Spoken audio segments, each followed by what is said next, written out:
sorts of things, the basic requirements. So being a radio man, I think the basic requirement is at least you have to have some, charismatic baritone charm. But beyond that, I think you need to always, ambition implies that you have to go beyond your inherent limitations. So you have to have some kind of horizon, sort of something slightly beyond the horizon. That's where the model comes in. But there's always uncharted territory, and it's the fake it till you make it sort of thing. But you never want to go too far from home, which is to say from who you really are. But I think it's great. I think you sort of grow into the role, and then you settle in for a kind of hybrid, Glenn Beck, Rush Limbaugh, cynical, baritone, popular but not necessarily liked, and then you've got the perfect radio character. Well, as you know, Rush Limbaugh just announced that he passed away just a little while ago. Just broke all over the news. I didn't know that. Did you see that? Oh, that's sad news. No, well, I knew he was sick for somewhat. Look, I have to confess, I'm an Australian in Paris, and although the internet is a great gift for us Antipodeans in terms of accessing US content, the United States being the Rome of our day, everyone wants to know what's going on in the capital of the West. I've only really come to know Rush in the last few years.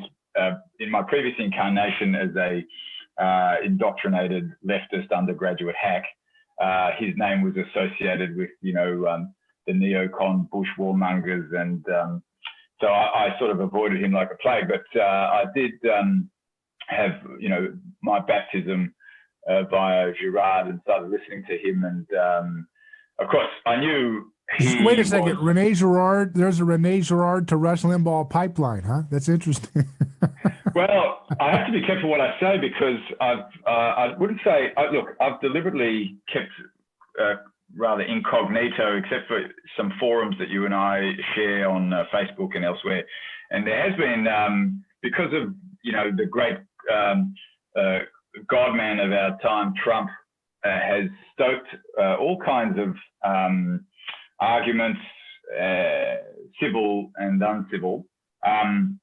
I do have to be more delicate with what I say, because I think there's a few very cool, heads in those forums, but the rest of us are human, all too human, and there is a typical bifurcation. But there's often also a great misunderstanding when someone is presenting a sort of objective, even devil's advocate view. They're immediately slandered as being left or right, or apologists for insurrection, right, or mass murder or genocide. So Rush Limbaugh is still one of these names who, I mean, to be honest, actually, the first time I heard about him was as a Simpsons character, and I was such a big fan of The Simpsons. So I thought anybody that The Simpsons has on their show is somebody who's worth knowing about. So in the end, I softened my view that he was a kind of, a hard-nosed neocon warmonger. But I still am reluctant to, die on that hill by saying, because I don't actually know where he stands on all the positions and this and that. But certainly in the last few years, I think you and I, if I followed your radio and your posts and some of your essays, I think you and I probably fall. I think we would take the same position primarily, which is let's not play politics. Let's try and look at the paradigmatic circumstances that we find ourselves in, and look at how that's playing itself out, and we're dupes of that paradigm. And the paradigm can shift left or shift right, but both are kind of two sides of the same coin. I think you and I would probably try our best to stand outside the paradigm. You have to be. It's sort of that old Christian thing, be in the world but not of the world. Right. That's the trick. If you do the little fake thing where you're too cool for school, where you can't say anything because you're just above it all, that's stupid too. So you have to have kind of be able to engage it and let people know even though we're not into the left versus right thing, sometimes the left's right, sometimes the right's right. But they're not equally right and wrong also. Like a lot of folks, centrists and libertarian, oh no, they're equally, it's like, no, that's not the case either. So but I it's think that's also one not of the the case big, that, what's that? Yeah, I think that's one of the problems of the dumbing down or the mediocritization, which is, if you read Tocqueville, that's sort of one of the inevitable menaces of democratic or republican forms of government. The demagoguery leads to a sort of point-scoring based politics, and the gentlemanly or statecraft of old, which in reality was probably due to the fading away of an aristocratic form of democratic government, leads to this sort of point scoring. So if you try and make a point that the left or this person said this comment, you get the whataboutism, and in the end you just have this incessant noise that any deep thinking person would immediately find so nauseating that he does well to withdraw from political life altogether, at least until, I think this is a sort of, again, we mentioned the sort of the Christian, there's Aristotle, who of course said we're a political animal, nevertheless understood that probably, ahead of his time, I think Cicero and Cato, these guys who lost their heads, would have also understood that sometimes you're forced into exile, and sometimes you have to withdraw voluntarily into exile when the iron is a bit too hot, or when the oven's a bit too hot. So at the moment, I admire your courage. In the United States has a sort of ferocious and vindictive culture, call it cancel culture, or whatever. And I think it's quite clear in which direction it's coming from. It's coming, you call it the left if you want, but it's certainly coming for people who you could collectively call traditionalists, people who defend the natural law, even people who don't know that they're defending the natural law, like libertarians, and certainly Christians. But of course, many nominal Christians and many very faithful and how shall I say, spiritual Christians are on the side of the accuser. So you're doing very well in kind of going through the bit like a two-sworded Viking, trying to cut your way through the noise. At the end of the day, you have to be like Obi-Wan Kenobi. If they strike me down, I will become more powerful than you can possibly imagine. So don't worry about it. Yeah, I can't remember who said it, but I have been following. So my journey is quite an unusual one, and I won't bore you, but through fortune and some surprise, I find myself reading a lot of the writings of bishops, theologians, predominantly Catholic. And my background, I was a secular atheist, Jewish descent. You were, what was that? You were a secular atheist and what? Of Jewish descent. Okay. Middle class, immigrant family, industrialist on the one side and small shop owners on the other in Australia. And so there's a kind of latent, you could call it how shall I say, of course, there's a persecution complex, and a lot of it is a kind of resentment at the Catholic Church in particular, or you could say, sort of background, generalizing and sort of white European civilization, but not exclusively, because of course the Jews have been, if they can find a persecutor anywhere, certainly in the Islamic world, but there's especially in Australia, the self-understanding that you were amongst those who had persecuted your ancestors. And so there was, I think, the modern Jew the situation of the modern Jew, one of the only reasonable things Jean-Paul Sartre ever wrote was a book called The Anti-Semite and the Jew. More or less, his thesis was that the modern self-understanding of a Jew is defined in defiance of anti-Semitism. So the anti-Semite creates the conditions for the Jew to exist, and that's a very confronting message. As I grew up, I started to think that it was probably true. I'm not speaking for Orthodox practicing Jews, but I think the vast majority of Jews today are a sort of a national or ethnic identity, not really religious, and actually holds religious Jews in as much contempt as they hold all religious people in contempt. So anyway, I sort of veered off track, but what was I going to say about coming into... Oh yeah, so I was reading some American Catholic bishops speaking about how this is not the age for saints, but it's the age for martyrs.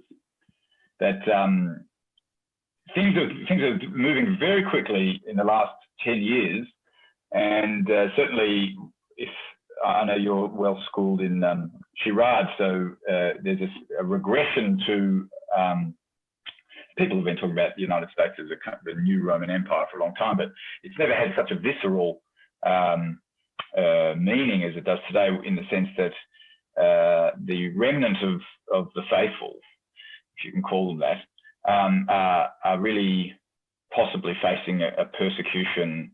These are the people who, are still considered, slandered as, the establishment, white supremacists. Really, some of them are just humble, modest Christians who are about to be, thrown to the lions in the circus. So, you think it's going to get that far? You think it's going to go that far? No, of course I was being more analogical, but no, I know it's not going to be literally lions. But do you think that that's something that I've been thinking about lately? Is because of I believe there's a relationship between media technology and the ability of the gospel to deconstruct sacred violence in cultures where it's spreading. And so I think that like the 20th century level of Stalinism and Maoism and Nazism and all this stuff, that where we're at now with decentralized media information collection and reception, that we may not be able to, I'm not saying it's not possible, but it's harder for those types of strong structure, tyrannical movements to really mass kill people to the same direct way. Do you see? I agree with you. Yeah, I agree with you. I think that, again, we're speaking earlier about trying to understand things paradigmatically before stepping into the paradigm and dealing with the details. What we take for granted is that we're living in the nuclear peace. So that prevailing, let's call it, threat of mutually assured destruction, as they used to call it, allows this kind of game to continue. Now, any student of Girard or a particularly gifted Christian theological anthropologist would understand what that game is. The game is Satan's game. What does that mean? Because it sounds obviously very either biblically highfalutin and to the ordinary person incomprehensible, or this kind of sinister, menacing road to apocalypse. On the contrary, it's quite comprehensible if we understand the satanic in the anthropological sense, that we have in our origins, or at the fall, if you want to be more specific, a corruption in our nature, which leads us to engage in certain behaviors unconsciously or subconsciously, in order to restore so it's a sort of a group phenomenon, a crowd phenomenon that functions through what Girard called méconnaissance. So we don't see that it's happening because we believe instead that our reason and our eyes speak truly. This person is guilty of some taboo or crime or whatever, and they must be punished accordingly, and so on and so forth.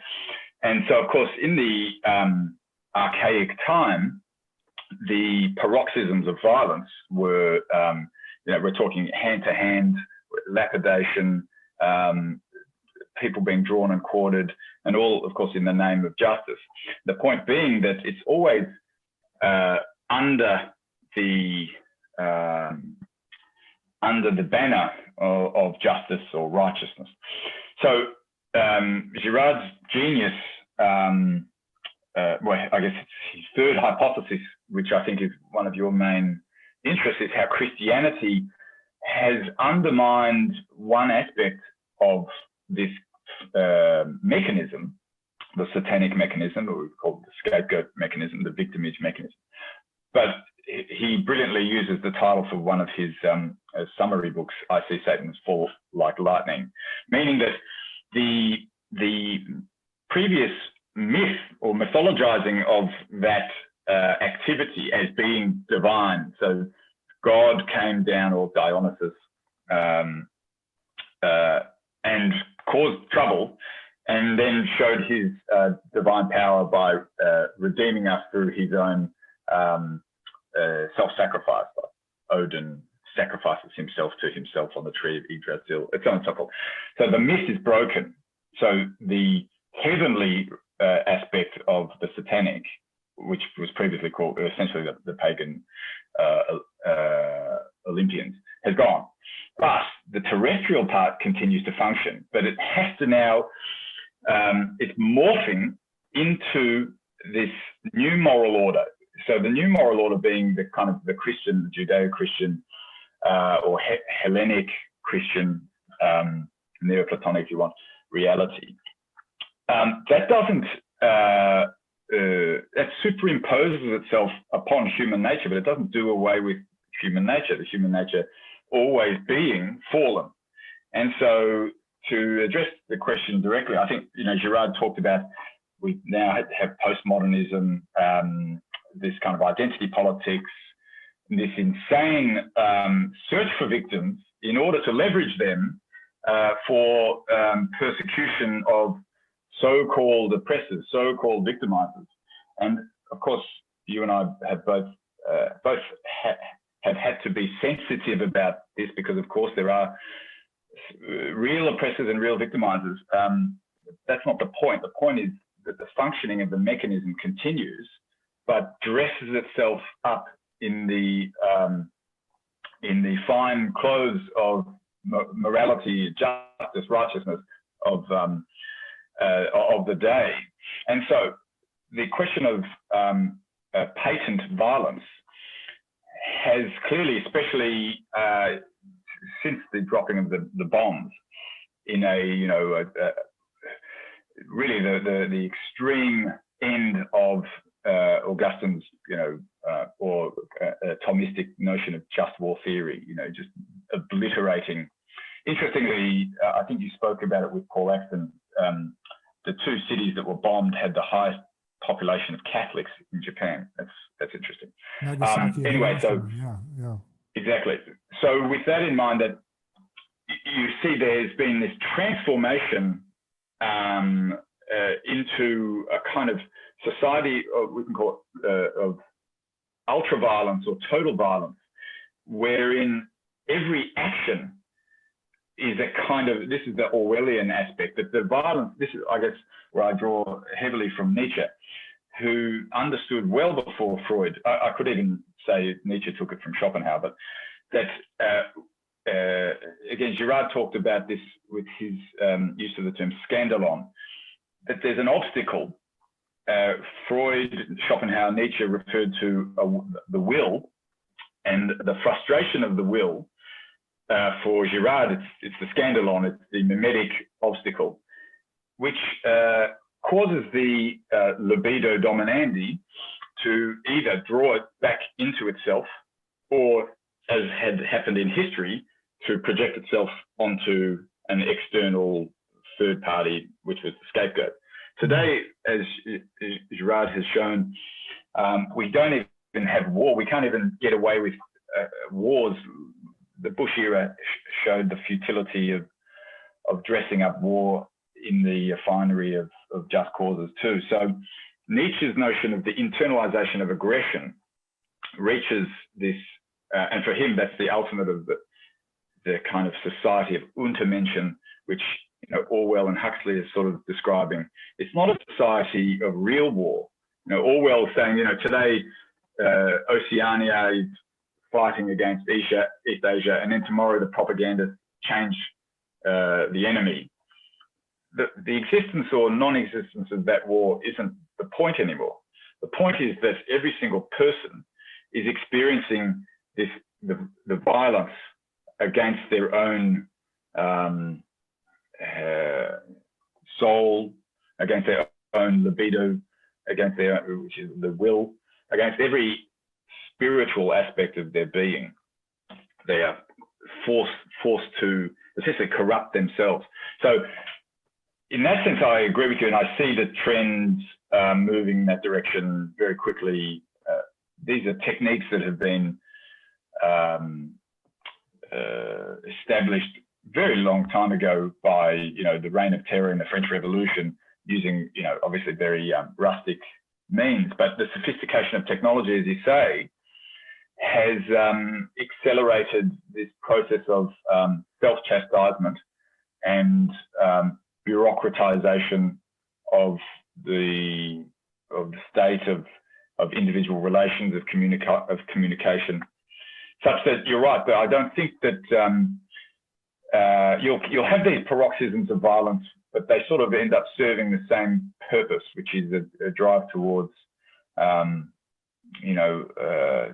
total state and a kind of Hegelian nightmare, or the nightmare that is Hegelian Geist. You think Hegel's very happy with where things are going? Is that what you're suggesting? Well, I think the interesting thing about philosophy, I got to Girard, for me, totally flipped philosophy for me. I should say. That's your background, right? Philosophy, right? What's your background? So I'm a lawyer by training and trade, but I'm not very given to that sort of business. I did a law degree in political philosophy at undergraduate, and then a master's in political philosophy over here in Europe while I was lecturing in Paris. So I read Girard, a Serbian friend here who's a PhD in cultural studies. He was trying to help me out because I had moved from political philosophy into moral philosophy, and then the question of morals, what is the source of morality? You have to engage with questions of the questions of the day that really are dominating in terms of I would say the spiritual dimension of the political or cultural problem today. Is there a self? Is that self radically subjective, or is there some objectivity? Is the self the same self as yourself? Or if not, in what way are they connected, and do we have duties and responsibilities to each other, and so on and so forth? So a lawyer is always going to be more pedantic about these sorts of things, and there's nobody more pedantic than political philosophers. But behind those questions are, I guess you can get to the truth if you really keep asking the question why. I was not satisfied with these questions, and I kept going back and back, and I got to this question about good and evil, and perhaps my background as a Jew. We read these texts when I was very young. We say them almost kind of automatically. We read them in Hebrew, but half of the people don't even understand. They can read Hebrew, but they don't understand it.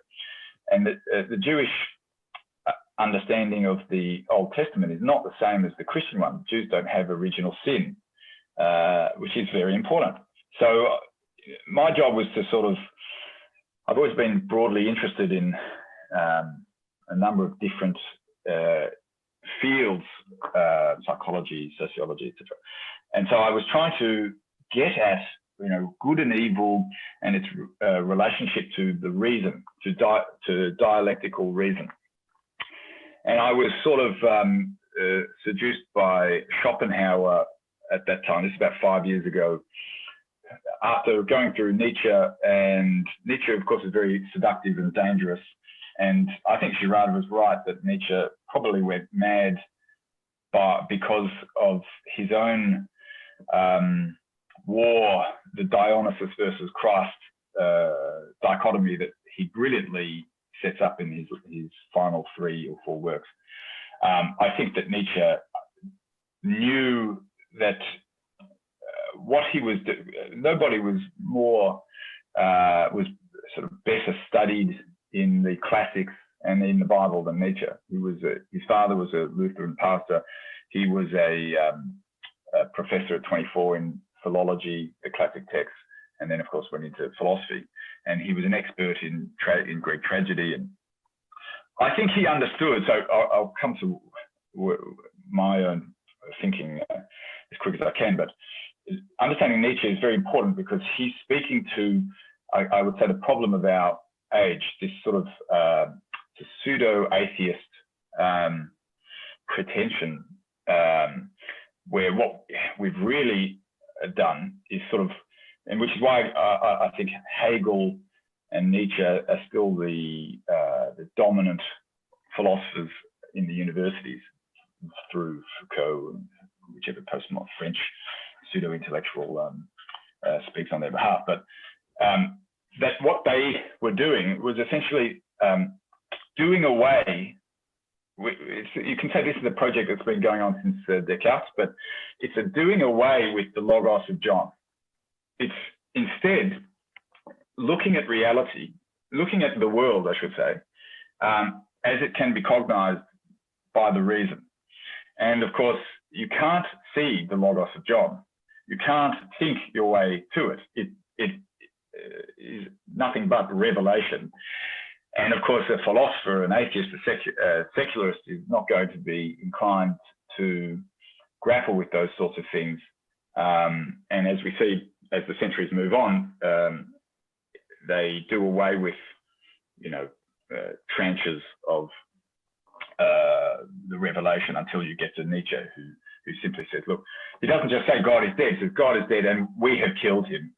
And, we've done it with knives, and are we worthy of the deed, such as to recreate culture? Now, he understood exactly the meaning of the death of God. It's the beginning, the foundation of a new civilization, but it's a deed that the community does.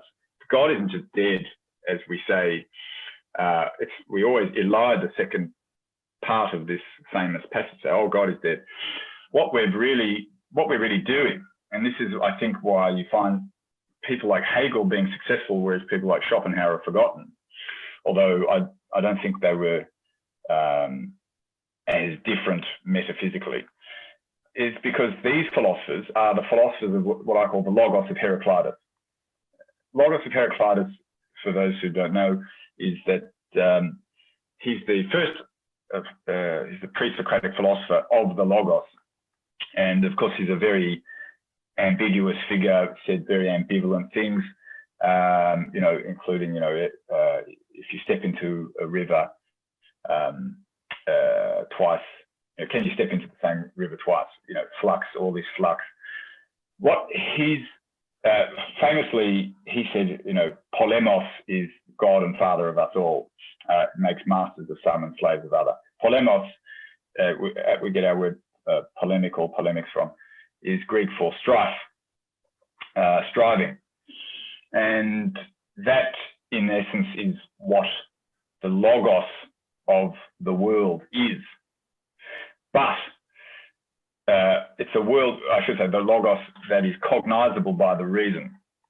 Interrupt me if I'm losing you. But, no, keep going. So the issue, and this is my philosophical work at the moment, is that this is a kind of the naked, the dialectic which Hegel establishes, and then of course Marx takes. I was a student of Marx when I was young, they say if you're not a student of Marx when you're young, you have no heart. If you're still a Marxist when you're old, you have no head. Marx and Hegel and Nietzsche are right in one respect. That is, in respect of Satan, in respect of the satanic mechanism, in respect of the historicity of the dialectical interactions of people, whether they be, you know, in the narrow conception, as Marx said, of, you know, strictly economic. I think he was wrong, and that's why I think Nietzsche was right. That there are these forces which are essentially dupes of power. They might be different poles, so it might be the bourgeoisie and the proletariat, which is a sort of absurd reduction of all the different forces that act within and upon society at any one time. But there is still this notion of division as it appears to us, and that those divisions clashing. So Hegel gives us the naive optimism that from that division and their clash, we get progress. So thesis, antithesis, clash, reconciliation. And Nietzsche, so Schopenhauer says, well, perhaps I shouldn't go too much into Schopenhauer. Schopenhauer basically says, yes, behind the world, or I should say, yes, the world manifests as striving against itself. And we should, and in recognizing that, we also must recognize that whatever is, you know, the metaphysical property within each object is the unified, same said will, the will to life.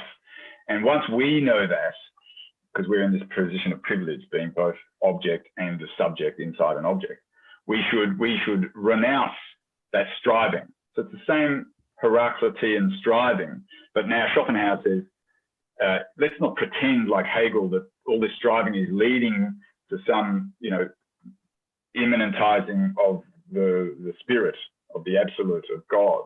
He says, no, it's just an endless suffering, and we should renounce it. So then Nietzsche comes along and he says, well, hang on a minute. If this is our nature, then we should say yes to life and be like the Greeks. And he said a number of things that were quite interesting on that matter, but he also understood that if we all say yes, then we are just tearing each other apart. And so you see that ambivalence in Nietzsche. This is the problem with the logos of Heraclitus. You might say yes, but you have to also say yes to dying a brutal death, or to terrible misfortunes, in the hope that, you know, you'll be born again, as Nietzsche's thought experiment about the eternal return of the same. At least when you're born again, you'll say yes again to the same destruction. And so Girard brilliantly shows, I think this is where my work with Girard trying to fuse Schopenhauer, because I started to think, well, hang on a minute. To what extent is this vision of the world, the link with all of this is Schopenhauer had said in his masterpiece, The World as Will and Representation, which I strongly encourage you and anybody else who's listening to read or listen on audiobook, it's very long. He sort of does away with speculative theology. He says, look, this is just not a subject for rational discourse, rational inquiry. And he sort of gets rid of it in the first few pages. And without going into detail why that is, what he's essentially doing away with is the being of the world.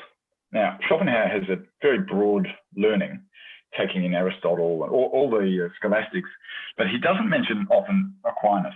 And Aquinas shows that the will that Schopenhauer is describing, which he wants to say is the metaphysical substrate, if you will, of the world, is itself contingent on an ontological reality. So the world is not all reality. And I think Schopenhauer, that's the mistake he makes, or he does it deliberately, because in order to get a philosophical chair, you have to innovate. And although he hated Hegel and all the professional philosophers, you still, in order to be read, you tend to have to say something controversial, and usually that means something anti-Christian, especially if you're a German in the 19th century. So I started to think, well, hang on, I don't like Nietzsche's conclusions, although I think that he was more Schopenhauerian than Schopenhauer. I didn't agree that if Schopenhauer's metaphysics were correct, then why should we renounce the will if it is the inner essence of us and all reality? Except that Schopenhauer himself admitted that it's only will, we can't know it as will except as it manifests as thought. So it's true essence. It appears to us as striving, but that's because the reason itself sees in dialectics. It sees in division. We don't see the unity of things, right? And so the sort of heinous morality of Nietzsche, you no longer have to accept that. You instead see that the deficiency is in the human intellect, is in our cognizing of reality. And so Girard, for me, so this all takes place about 4 years ago, such that I'm so kind of thrown overboard by all these thoughts that I gave up my position teaching law. I thought, I can't teach law anymore. This is too interesting. You're just like Paul. Well, did you go to Saudi Arabia for a few years? A little bit. Look, to say something about Paul as an aside, again, Nietzscheans take the cutlass to Paul particularly and tear him to pieces. He's blamed. It's a funny thing. Nietzsche does leave Jesus largely unscathed from, Nietzsche calls himself the Antichrist or the anti-Christian, but he's really attacking Pauline Christianity, or that's at least what he says. And I think Nietzsche had a very deep love for Christ. I think that's why one of the reasons I think Girard points to why Nietzsche went mad, is you read Nietzsche's early poetry and he's deeply indebted to Christ and Christ's, kindly love. So was he jealous of Christ's attention that he received from his father as a Lutheran minister? Yes, look, if you want to get into, I do love, my studies have gone, really far off the more mundane mimetic analyses. I really do love doing that sort of stuff because I find it absolutely fascinating. The games between Nietzsche, talk about mimetic triangles between first Nietzsche and Schopenhauer. Imagine, the 19th century is just a loaded gun of romantic envy and resentment. So you see all of these characters. Schopenhauer's mother, so of course Schopenhauer's father dies when Schopenhauer's young, and she goes into the salon with Goethe, and Schopenhauer meets Goethe, and her mother, who was a famous novelist, becomes friendly with Goethe, and so Schopenhauer sort of shows off for Goethe, and Goethe says to the mother, because she was a quite famous novelist, he says, he'll be remembered long after your books are forgotten. Schopenhauer repeats the story to his mother, really hurts her. And then later, I think Nietzsche, in rivalry with Schopenhauer, also says, he kind of writes an essay saying Schopenhauer's educator, and then later completely throws Schopenhauer overboard, and Socrates, and of course, most famously, Wagner, who he accuses of taking a Christian turn. But if you read Nietzsche's later letters, he's obsessed with Wagner as a god, and he's trying to seduce Wagner's wife, Cosima, who of course used to be married to, who was she married to? Liszt, or another very famous person. She was a famous beauty of the time, and he writes of himself as a Greek myth, where I can't remember which myth it is, where he's the loser. He's the loser in the love triangle of this Greek myth. And then the question of the Father and Christ. I do think, the older I get, we all have our issues with our parents and that sort of thing, and especially neurotic Jewish boys. So the older I get and the more sort of Christian I become, I'm able to sort of stand back with some objectivity and laugh at how, these, father wounds or mother wounds, because I think the love a child has for a parent is so great that he diverts the resentment elsewhere and often on a kind of idol. So, but the idol having some symmetry with the beloved who has also scandalized him. Of course, a father dying is not necessarily a scandal, except perhaps if later, who's left behind is Nietzsche, and then his mother and his sister, who may be nagging him, or I don't know. Now I'm speculating, but I do find these things fascinating. But we have to be careful. It was Nietzsche himself who said, within every philosophy is the biography of the man who wrote it. Nietzsche's guilt, if we can judge Nietzsche according to his own words, then I think he was a deeply troubled person. So anyway, I've probably taken up all the oxygen, David. No, I'm just, we were going somewhere with that about the we're exploring your philosophical journey towards Christianity. You get hit in the head by, was it Girard that brought you to an intellectual conversion to Christianity or something else? Yeah. Did you read the book of Nahum? Did Nahum just knock you back or what? No, so I was taking a tangent in defense of Paul because I also had been infected with this strange, it's kind of like, there's always this the temptation in all of us to profane or desacralize, and yet people, even a Jew such as I am or I still am, was reticent. Look, perhaps I should be careful with what I say here. I'll stick to the story. I was always reluctant to say nasty things about Jesus, and in Australia's not a religious country, so to be fair, I really didn't know much about Jesus as a young guy. I see a guy, and sorry if I'm speaking a bit cavalier, but it's a man hanging on a cross. To a Jew, it's a scandal. And of course, reading Paul later, I see exactly that's what he says. It's a scandal to the Jew, a folly to the Greek. My point being that Paul takes upon himself inadvertently all of this cathartic rage, the rage against Christianity, reaching its apotheosis with Nietzschean, the Nietzschean culture that we now live in, which of course is nothing but a new manifestation of the old anti-Catholic hatred. I sort of see things more and more in these terms, that every intellectual and political movement is just a new sort of satanic attempt to destroy the Catholic Church.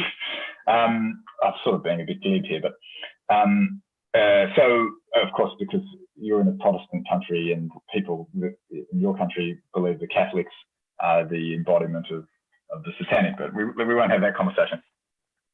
No, the thing that Girard unlocked for me was a paradigm shift. I was talking before about the logos of Heraclitus. I sort of read the fragments of Heraclitus and sort of incorporated them into this.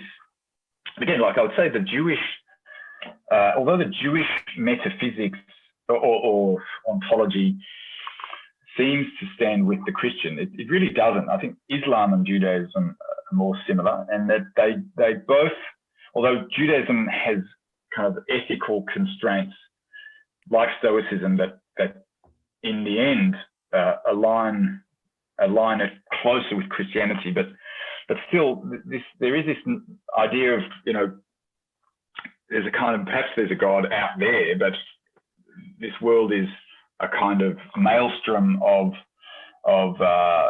striving and either you take the stoical Buddhist route of renunciation, or you kind of take this the legalistic route of the Jews and just kind of hope that it pays off somewhere. Anyway, I don't want to digress again, but Girard, because I'm a sort of empirically minded person, my friend, the Serbian character, he and I had these fantastic, we were going to get a podcast going. He's a very eccentric character. I think you should have him on your show. Boris, I've forgotten his surname, Petrov, I think. Anyway, he gave me Violence in the Sacred first, which appealed to me because I'd already read James Fraser's Golden Bough. So I'm familiar with a lot of the ancient European pagan myths, not so much the African ones, but had heard, because of the dying and rising god and the harvest gods and the rain gods.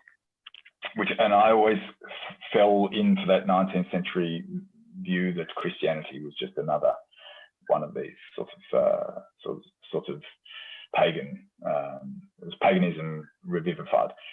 So Girard, in Violence of the Sacred, the genius of it was to kind of do exactly what James Fraser did, to write this enormous tome without actually revealing what the big secret is about Christianity. So James Fraser leaves you with, I think he actually excised the chapter on Christianity, either because of the censors at the time or because of just a clever publishing decision, so that you're left with the inevitable conclusion that Christianity is, one of these, because he sort of stops it at Christianity. And with Girard, it's the same. He doesn't say a word about Christianity, but you're starting to see the scapegoat mechanism, that there's something fundamentally damaged by deception in human self-understanding and therefore in human rationality. That rationality is instrumental, but it's operating on false premises, which is what I just described. But the original premise of our reality is the logos of Heraclitus. And of course, Girard in his next work shows that logos of Heraclitus is the symbolic reality, the birth of our proto-human consciousness. I say proto because I depart from Girard. I haven't written my book yet, but I've got a fairly radical theory of my own. But anyway, an orientation to sin, if you want to call it that, is born, but we're not conscious of it. We believe that it is God. It is the good. This victim who is then divinized, according to this process Girard calls méconnaissance, this mystification, creates this new consciousness, the sacred, which starts to do exactly what the reason does: distinguish between good and bad. And I know you've spoken with some of your guests about Julian Jaynes. I read a lot of this stuff in Gilchrist about the I'm interested, as I said, in the empirical and anthropological aspects. I certainly was originally. So the sacred for those guys is the gods are sort of an auditory hallucination. It's comprehensible empirically on the Girardian, what he calls the fundamental anthropology, that out of this spontaneous lynching, either from the first or over a period of time, a new symbolic order arrives, which is the foundation of human culture, religion, and also, I believe, language and reason. But what Christianity reveals, it's a deception. That founding reality through which we see and through which we reason is in fact a false dichotomy, as I said, the polemos, the striving masters and slaves, is the outgrowth of that original méconnaissance, misunderstanding, false symbolic but nonetheless, then there's the big question again, where I depart from Girard about the naturalism of it. Girard left it unanswered or somewhat ambiguous. He's been criticised. I won't go down that path. I'll leave that for another time. But so for me, Girard at least brought me to how should I say it? I guess most people come to Christianity from, I guess, confronting their own sin. With Jews, I guess it's a bit different because we sort of have this idea of a sin, but we sort of wash our hands of it once a year at Yom Kippur. I'm being a bit glib, but I think Girard gave me an understanding of the anthropology of good and evil, and that original sin is a real corruption, or at least points to a real deception, a real error in that corrupts our reason, that makes reason unreliable. So then, of course, that was just the anthropological, but the next book of Girard that I read then show the extraordinary illuminations of the Bible, which is, of course, my own book. You know, the Old Testament is there. So that gave me an extra level of confidence. You know, my ancestors had clung on to this tradition, and you can say what you like about whether the Jews are wrong vis-a-vis their interpretation of the Bible and their practice through time. But nonetheless, it's still my culture to have this book. So Girard, I think he was just a scapegoat, and I just say pull like lightning. And I got all of his essays, all of it. I mean, it's just, I've been lecturing privately to people that just, their minds are blown. Their minds are blown. But of course, they can take it. It's not as dangerous as Nietzsche, but because no one's going to take Girard and go off, you know, killing people, or killing themselves, as Nietzscheans often do. But they can definitely go off on with all of their libido dominandi and keep doing the dumb stuff that they were doing before, just with a new justification. Yeah, that's what happens, is that people use the truth as an object to beat their opponents with, and it's a tricky thing to even know when you're doing it yourself. And I always try to just ground, you know, instead of letting myself go off the deep end with all kinds of hidden knowledge, to just try to go back to the action of Jesus, right? You know, how does Jesus deal with his neighbors? How does Jesus deal with conflict? How does he deal with violence? How does he deal with envy? How does he, you know, and just trying to enact, if you don't know exactly, you know, where you're going off the deep end intellectually, in terms of going off into a place where you've got hidden secret Gnostic knowledge, and, you know, it's trying to say, okay, just step back, understand that the genius that Girard is revealing is really Jesus's genius. Yeah. And ground yourself back there, because he's going to give you not simple answers, but he's going to give you a grounding into right behavior and right action and right ways of thinking, and how to challenge the sacred cows of knowledge that are all around us. And that's kind of helpful for me, you know, is to not get too caught up in the intellectual puzzle of it all. That's good. We should pursue that, but always ground it back to the leavening of Christ, right? Well, I think for better or worse, I mean, in my case, I had, you know, struck out as an intellectual for a career. It was, I won't say, you know, it was, I was aiming at being a professional intellectual, but certainly either as an academic or something of that kind, you know, necessitated, you know, having certain, as you said, the sort of not a Gnostic knowledge, or having knowing all the shibboleth to enter into the right company.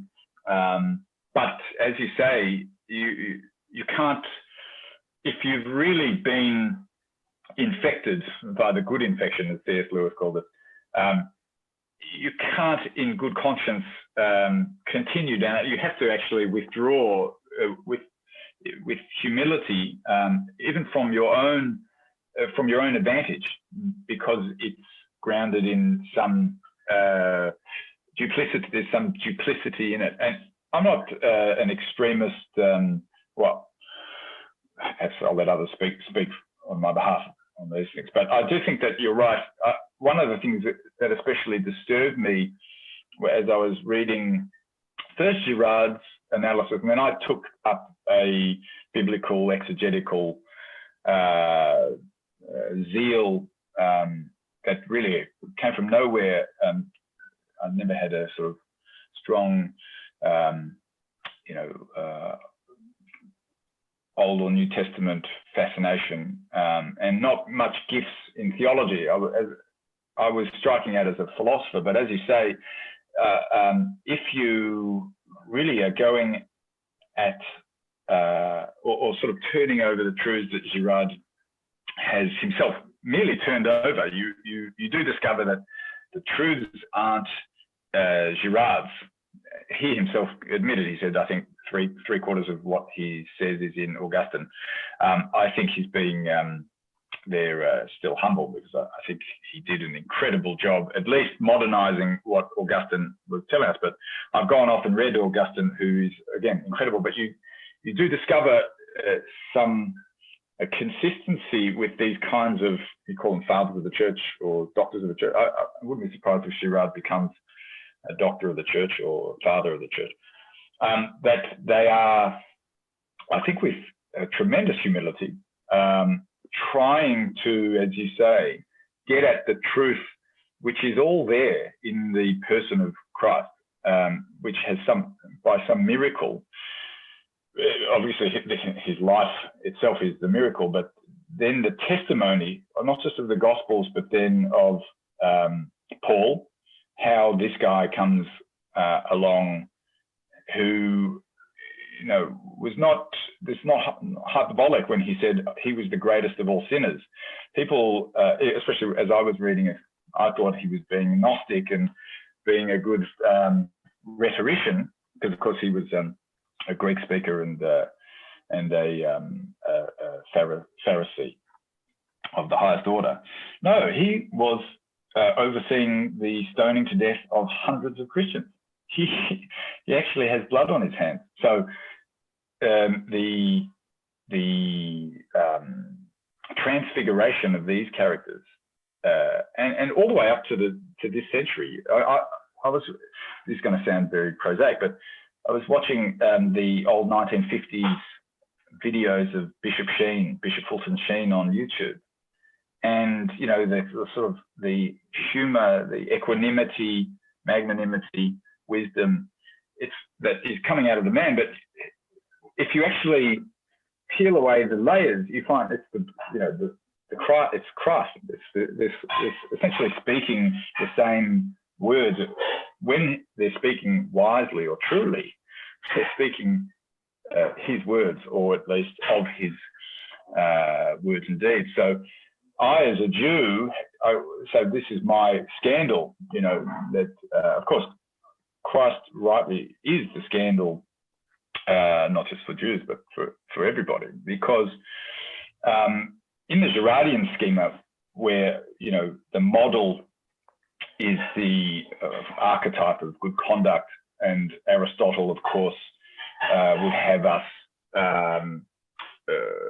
in a society, probably more Plato, but of course Aristotle was student Plato, would have us in this kind of regimented aristocratic society, whereby we can have models who are far enough away to resist mimetic rivalry, but near enough so that we can, perform the functions according to our station in life. And he said, mostly it breaks down because those functions aren't well, they're either poorly delegated, or the model himself is a failure, or they fall into rivalry. And this is Aristotle, who's, you can't come up with a better attempt at offering discipleship. And then, so if he can't do it, and again, look at his students, as Alexander the Great, who probably massacred, I don't know how many people, but say what you like about his greatness, but he was a very flawed man. Not that he was attempting to become a philosopher, nevertheless. So, you know, the Jewish heritage is filled with fallen men. All of the great patriarchs have flaws. And I was aware of the messianic element. My cousins are actually Lubavitch Jews who are sort of messianic Orthodox. They're the ones singing around in, where are they, in the Bronx or in Brooklyn. They're lovely, lovely people.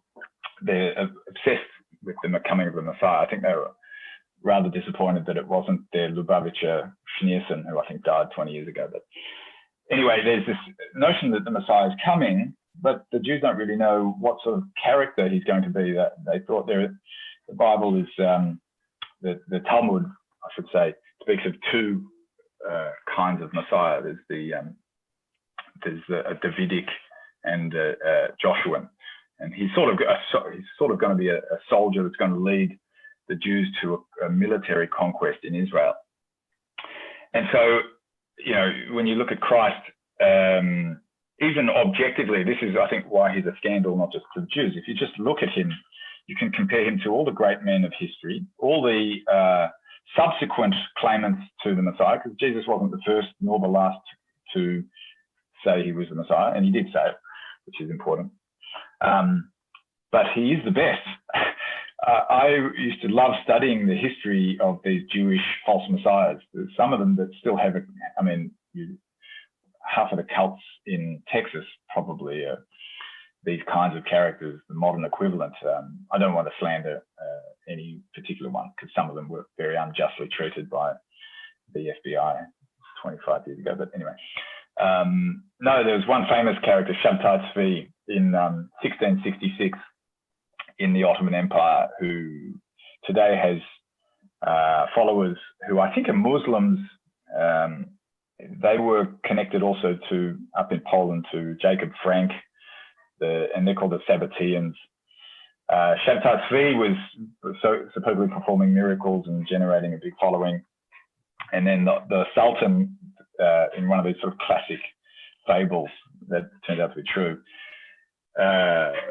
convenes Shabtai Tzvi to his court and says, look, apparently you're the Messiah. It's like the old witchcraft test, you know, if you throw her in, she drowns, you know, she's innocent. If she swims, she's guilty. Take her out and string her up. He says, look, if you're the Messiah, you know, I'll kill you, and you can be resurrected, or I'll offer you convert to Islam, and I'll give you a palace.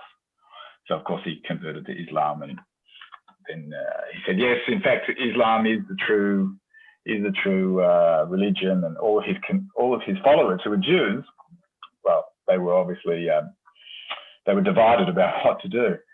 So it made me think, you know, again, people think that there is this, you know, 2 millennia old conflict between Jews and Christians, and Jews especially, they fall into the misunderstanding that our number in the world is small because we are a remnant from the people expelled by the Romans in 134 AD and have been subject to terrible and incessant persecution. Well, it's not true.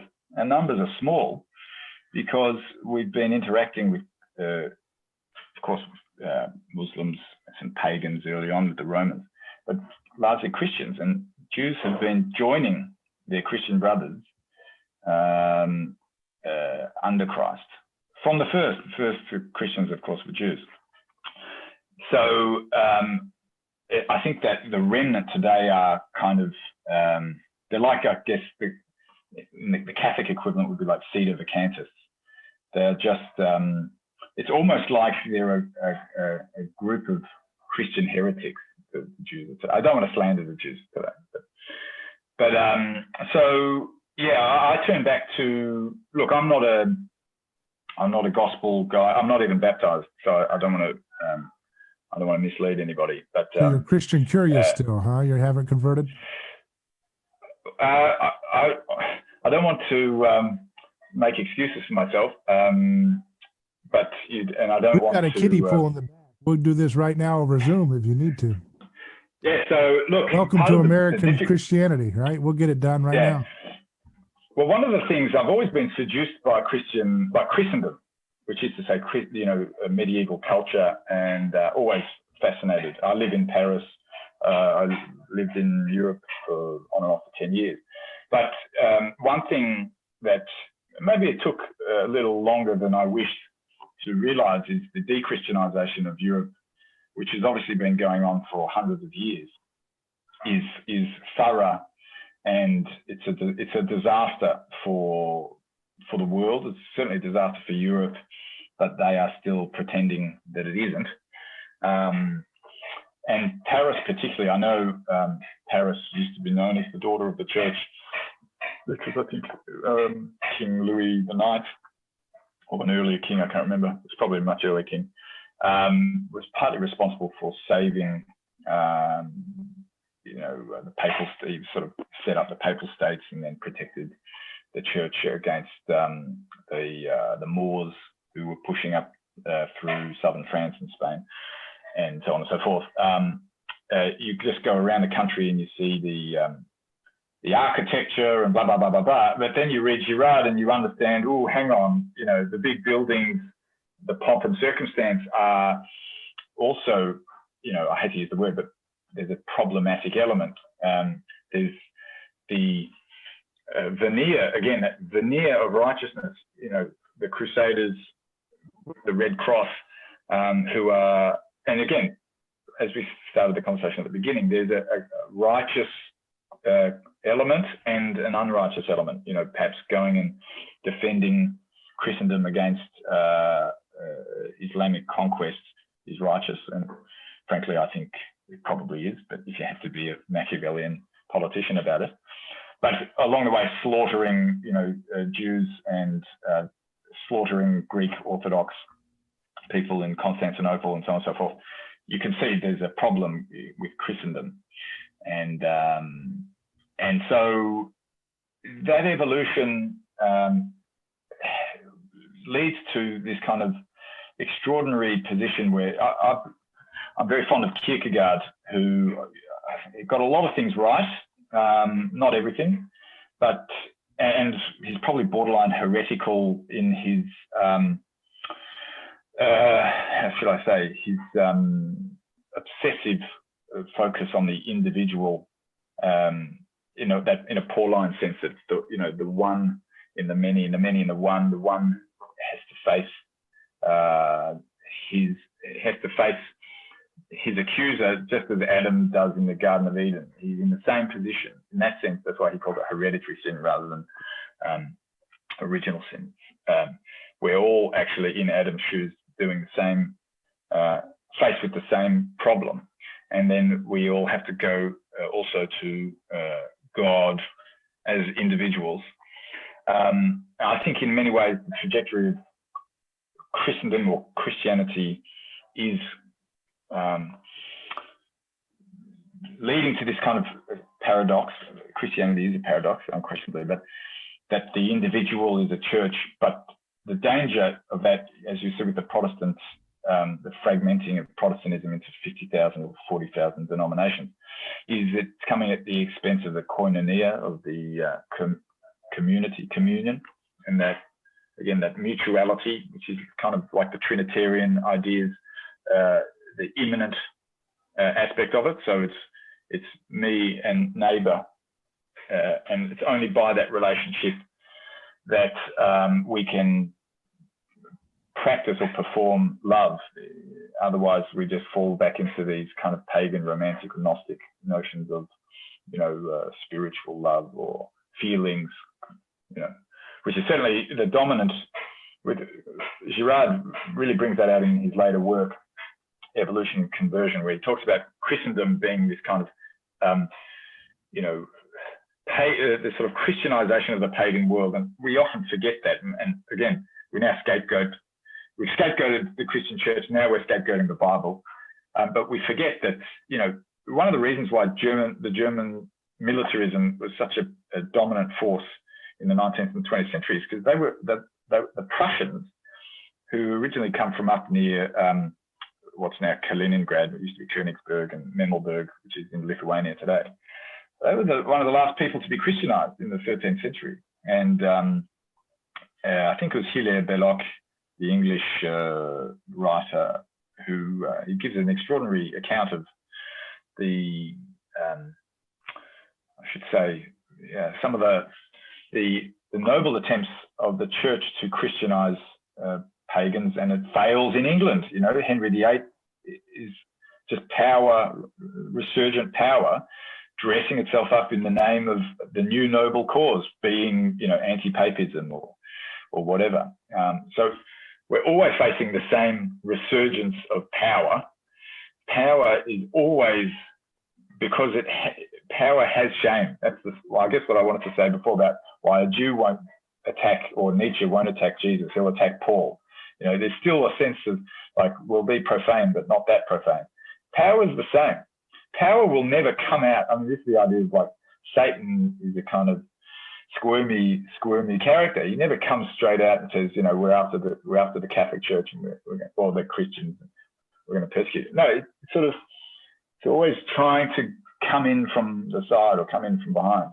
So Girard's account of what he now calls hyper-Christianity, manifesting as, I guess, the great ideologies of the 20th century, Nazism, which you could say is the hyper-Christianity of medieval anti-Semitism, and then of Stalinism, or communism, which is the hyper-Christianity of the social or the communitarian aspects of the church, with all of the religious accoutrements, you know, both of them.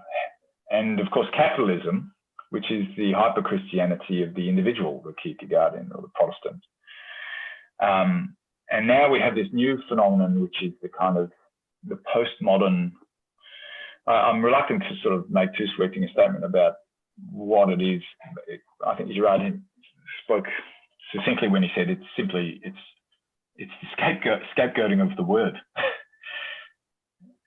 That in order to that language is violence, and therefore we have to do battle with language. And I was just reading the story about they're trying to remove Shakespeare from, you know, public schools in America now, and he's a racist supremacist, and math is a problem, and I think gravity is going to be a problem soon, and the color blue is a problem, and leaves are a problem. Everything is an affront, and it's an attack on their very, and I guess that's kind of going back to what you were saying about that deep internal violence coming back onto each other, on ourselves, because we don't have an effective scapegoat mechanism. So it's just making us shred everything about human existence. You can't even enjoy Shakespeare's poetry anymore without being seething with envy. Why is he so good with his pen? He's a monster. Destroy him, you know? And it's like... Frankly, I wish they cancelled Shakespeare when I was in high school, but actually, no. In Australia, we have a very, very mediocre education. I guess it's already been infected by this process, which only now, I guess, is revealing its ugly face, but has really been on foot for 40, 50 years, even in the United Kingdom, the home of the English language, which is a great language. And, you know, I speak French, and I see the pride the French have for their language. The English, of course, it's a bastard language, but that's its great gift. And Shakespeare made the most of it. It's not haughty. It's very vulgar when it wants to be, but it can be very gentle and loving and sophisticated and cutting and elitist and all these things. And what interests me, you know, again, if I'm going to draw from that shallow puddle, which is my past, you know, my family came to Australia escaping variously the Russian Revolution, the rise of Nazism in Eastern Europe, and there's an echo that strangely doesn't seem to be reverberating. We talk, and not just, you know, Jews who, of course, incessantly talk about previous crimes against humanity. Not only that have been, you know, Jews are quite famous for being lawyers and defenders of victims everywhere. And there are school programs dedicated to reminding us of all of these crimes, and everyone reads 1984, and yet the echo doesn't seem to be reverberating at all. And of course, the temptation from a long time, I saw this as an undergraduate 20 years ago, and just sort of ignored what was really kind of abhorrent, forms of ideology, but nonetheless was being indoctrinated so there's a kind of, I think they call it the Overton window, which is always moving to the left, because the resistance is never strong enough to counteract the power that a very small minority have over the morals of society. Why is that? I think, again, a Girardian analysis is most useful in seeing how, of course, the danger is if the same form of that moral force manifests on the right, which is, of course, the great paranoia of our time, these white supremacists hiding in the corner. Of course, there aren't any, or if there are white supremacists, they are really almost irrelevant. They might be a handful of guys with guns, but so I don't want to glide over a subject that I probably don't know enough about in the nitty gritty of it. But just looking at the crime statistics in the United States, you get a pretty clear picture who's killing who. Anyway, my point is that, of course, there's this terrible fear that if a counterforce exploiting the same form of moral power manifests on the other side to pull the window back, that's the worst thing in the world. Because for some reason, that direction is called progress, and that direction is called insurrection, is called counter-reaction, is called, right. I don't know, I'm probably being gentle. And you see the use of Hitler as a historical person who has become, again, the slow mythification of Hitler, whilst at the same time Stalin is set apart and put in the shadow.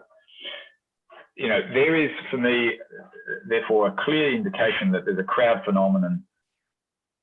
Okay, there's a crowd phenomenon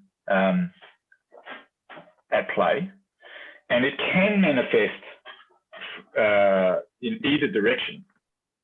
So it's important to understand that, but not to lose sense of how it manifests in different circumstances. In the same way that, as Girard was analysing, myths, that in some of the myths will have, one guy throwing himself into the fire, or maybe also the rituals.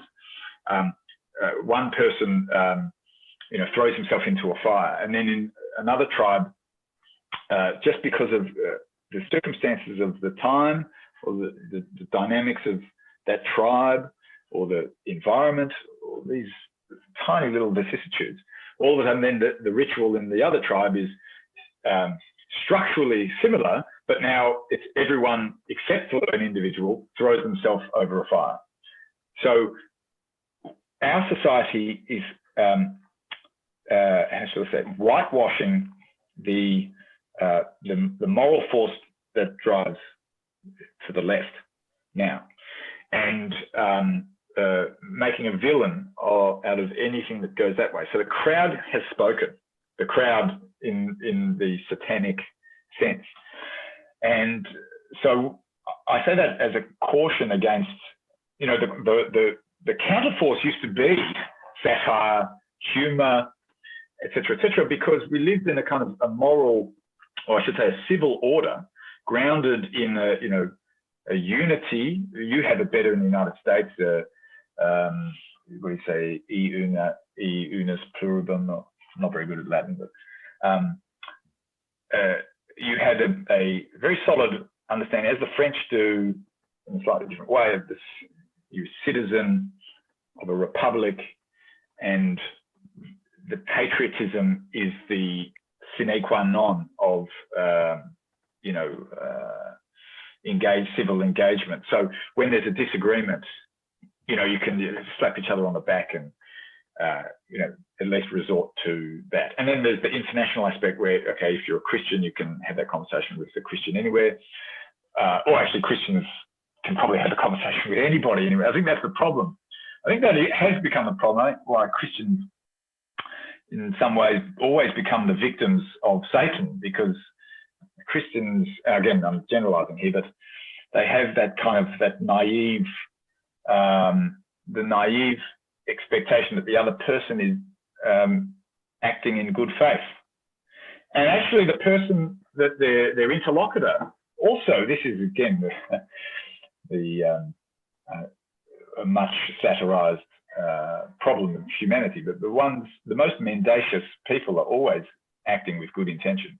The people, we call them the woke today, are really charged with a sense of righteous indignation and a destiny, manifest destiny of a religious variety, that here is a patent evil, and here is the obvious solution, and anything that's in the way essentially stands with evil. And of course, as you mentioned before, you called it violence.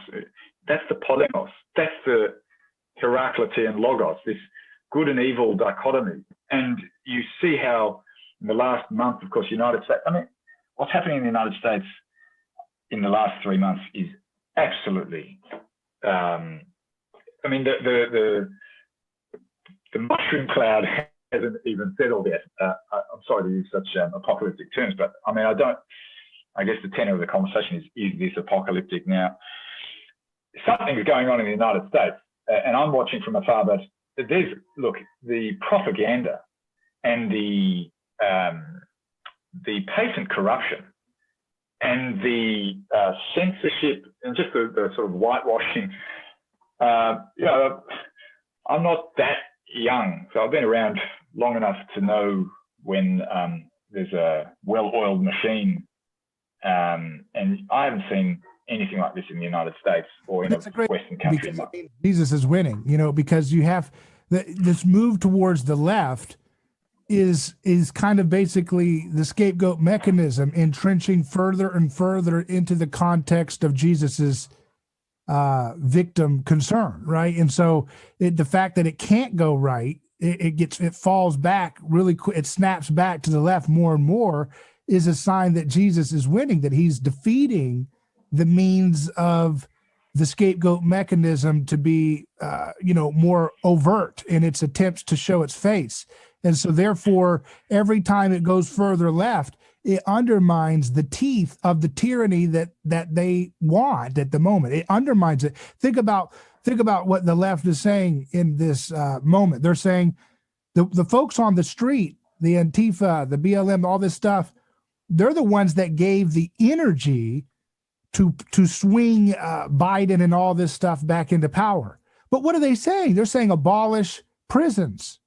How can the scapegoat mechanism have any teeth if you don't have a prison? Now, you could say, well, we'll cancel you off of Twitter. We'll deny you a bank account, all these different things. So there's other ways to imprison someone without putting them in a cage. But the fact that the left is continually, basically swinging for the fences, attacking every foundation of restraint and differentiation, to the point where it's saying, no, we shouldn't have a police, we shouldn't have prisons, we shouldn't have this, we shouldn't have that. Everything is an attack. This is because humanity is haunted by the cross and it doesn't know what to do with it. And so it's flailing around. This is a very painful experience, but I think it's potentially a good thing if we can have some kind of shepherding of this madness to some degree, Yeah, so I've taken more of,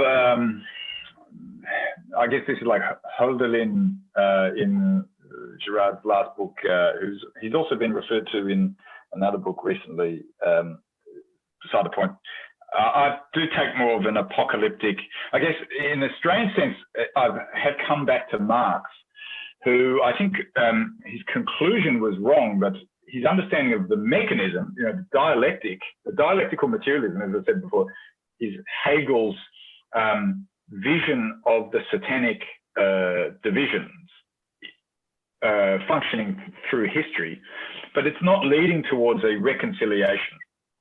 Girard's last book is an extraordinary, just to see the clarity of his mind in that book, but you could say deeply pessimistic, because he shows that Clausewitz is the one who's understood the true nature of a duel is not a battle and then a reconciliation, but it's actually a movement towards extreme ultraviolence, which is a apocalypse. And so, in a sense, you're right that there is something going on, and you can say, Christ has undone the eternal returning of sacred violence, such that every apparition of that violence is a kind of increasingly futile form. It's unable to refound society, that can't really produce the order that people imagine it can. So all that's true.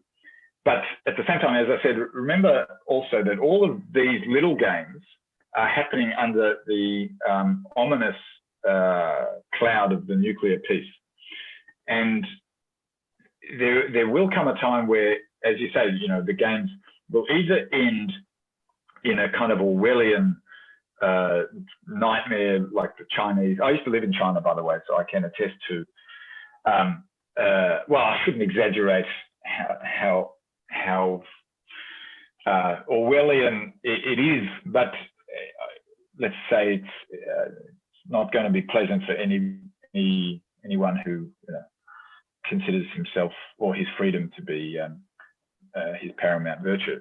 But in any case, this move to the left is either going to end in a kind of a perennial spiritual destitution of the many for this kind of blind functioning of a vast bureaucracy. So an elite who might, then go off on their transhumanist nonsense, or send their zygotes to Mars or whatever. But there'll be a general inoculation of the human species against any form of spiritual or intellectual self-expression. Or, as has happened, there'll be a terrible counterforce at some point. And I don't know, look, of course, on the way, you call it the Overton window or progress to the left or whatever, history shows that people are not limitless in their patience. And certain people are very enthusiastic about exacting revenge, even and especially where revenge is justified. And that's kind of one lesson that I think we're failing to learn from history, is that the Nazis were a response to Bolshevism. Of course, I'm being a bit quick with the conclusion, but we often ignore these things. Just we say, oh, the Nazis are all bad, and anything, you just call everyone a Nazi. But who's calling everyone Nazis now, and what's the purpose? They're doing it actually in the same way that, back then the Nazis were saying, the Jews weren't scapegoated first because they were subhuman rats. They only became subhuman rats after first many years of propaganda telling people that these guys were actually, like today's white supremacists, these kind of shadowy elite who control and oppress everybody, and have seized all of the instruments of power, and are also associated with Bolshevism from Karl Marx onwards. So it's actually the establishment. It's the same thing that we talk about, the hyper-Christianity of actually the creation of this, I won't say false, but of a victimizer or an oppressor, who then enters this, you could almost analyze it scientifically, this process towards their destruction. And now we've seen it with in America. I can't believe it. I mean, it's happening so quickly with the white male heterosexual, and of course, all the lefties will say, "Oh, yeah, there you go again with your privilege." Of course, I always put my hand up and say I'm Jewish, so I get away with that. But the January 6th incident and how quick the media was and everybody else to characterize that first as an insurrection, then a murderous one, 5 people dead, and then also not just Trump as the one who solicited this crowd, but all Republicans implicated, all voters. It starts to look a lot like the Reichstag fire incident, you know. So these are processes, like Girard gives you a certain kind of a scientific approach to what the Bible calls the powers of the air. You know, these are forces. I'm still not, you know, I'm very early in my learning about, you know, theology, the Bible. I'm getting into my angelology now, but there are ways of understanding these things without being an exorcist. You know, you can see, thanks to Girard, rather scientifically, how the crowd, in seeking its archaic catharsis, its singular mode of being, that's very important. I mean, the crowd is what the crowd does. So you can see, therefore, how and why we're all dupes. That's another important point. That's what Nancy Pelosi said about the protests and riots that she was asked to challenge. She said the people are going to do what the people are going to do. It's interesting the way you said that about the crowd is what the crowd does, right? It's interesting. Yeah. I think this is an important point. Unfortunately, Girard, knowledge and understanding of Girard is still very thin on the ground. So we simply have to bear witness. And, you know, I think we're all, those who have been, you know, moved by his writings have an obligation or a duty to disseminate his thinking. But at the same time, you know, there's nothing more unnerving, or I shouldn't say unnerving because it's expected, but, you know, than the misappropriation, I shouldn't say misappropriation, but as you said, the appropriation of his thinking for, in the service of the crowd, or in defense of the crowd's particular whims. So what are you most scared of at this time? I'm not scared of anything. I think if I was speaking aesthetically, you don't know what's that song? You don't know what you've got till it's gone. Is that how the lyric goes? The United States, when I was growing up, you know, of course I got the last whiffs of the Cold War, and then, you know, the early 90s NBA, and you know, America winning all the Olympic gold, and the 90s was just this, you know, grunge, rock and roll music. It's great. Of course, it's kind of like, again, a child always blames his parents for problems, and not because his parents are really the cause, but because his parents' love is so great that they can take it.